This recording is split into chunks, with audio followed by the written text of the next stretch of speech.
Ah, comment les Seahawks? Pouvez-vous mettre une O-line qui a de l'allure en avant de Russell Wilson?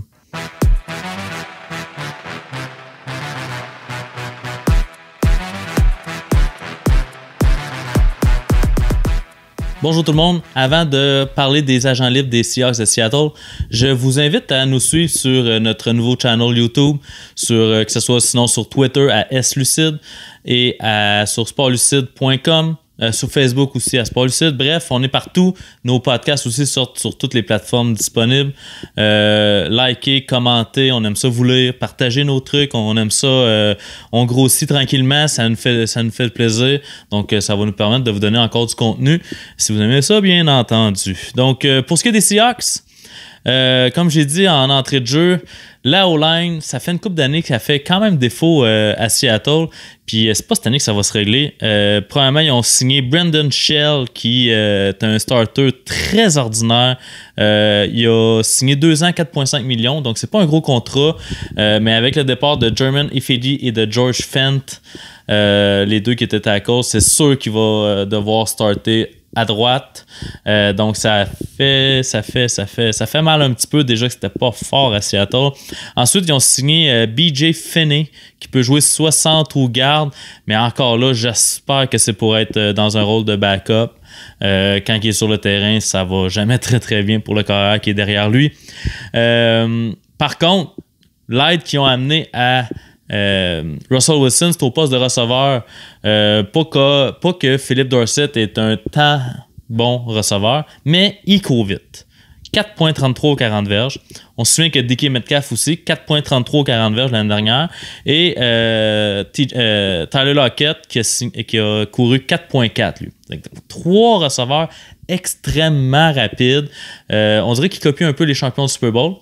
Donc, ça a bien marché pour Pat Mahomes. Donc, peut-être que ça va bien fonctionner aussi pour Russell Wilson et l'attaque des Seahawks. Quoique, les Seahawks, ça fait 2 ans qu'ils nous prouvent qu'ils veulent courir la balle. C'est l'équipe qui court le plus dans la ligue. Derrière cette O-line-là, c'est pas facile. Donc, je leur lève mon chapeau. Mais c'est sûr que rajoute 1 ou 2 bons O-line à cette équipe-là, ça va être toute une attaque. Ils sont allés signer Greg Olsen, tight end, 1 an, 7 millions, qui avait été coupé des Panthers. Donc, 1 an, et c'est sûr que tu peux pas trop te tromper quand tu donnes des contrats d'1 an. 7 millions pour le vieux Olsen, c'est peut-être un petit peu cher, mais si tu compares avec les autres tight ends dans la ligue, c'est dans la moyenne.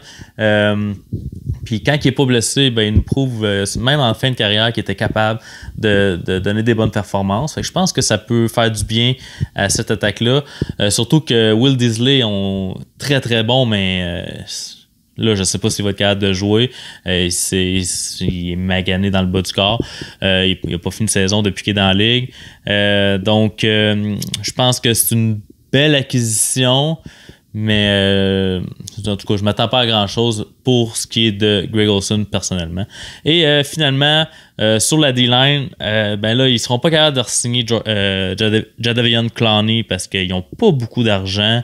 Ils ont été capables de re-signer au moins Jaron Reed, qui est defensive tackle, que ça va faire du bien parce que sinon, ils ont perdu Clowney. Ils ont laissé partir Quinton Jefferson qui a signé à Buffalo.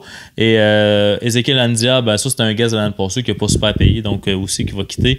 Donc, Reed, 2 ans, 11,5 millions par année. C'est beaucoup d'argent, mais il amène beaucoup de talent sur la D-line. Il est là depuis sa saison recrue. Et l'année dernière, il a été suspendu 6 matchs pour violence domestique, mais en 2018, il avait été vraiment très performant. Donc, j'imagine qu'on espère qu'il redevienne le Jaron Reed de 2018.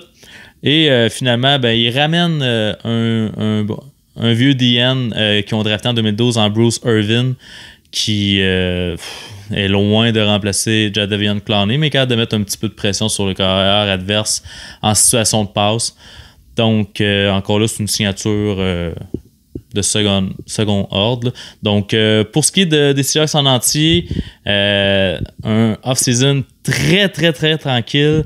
Il n'y avait pas assez d'argent pour faire beaucoup de signatures. Donc, je leur donne la note de 2 flashs sur 5.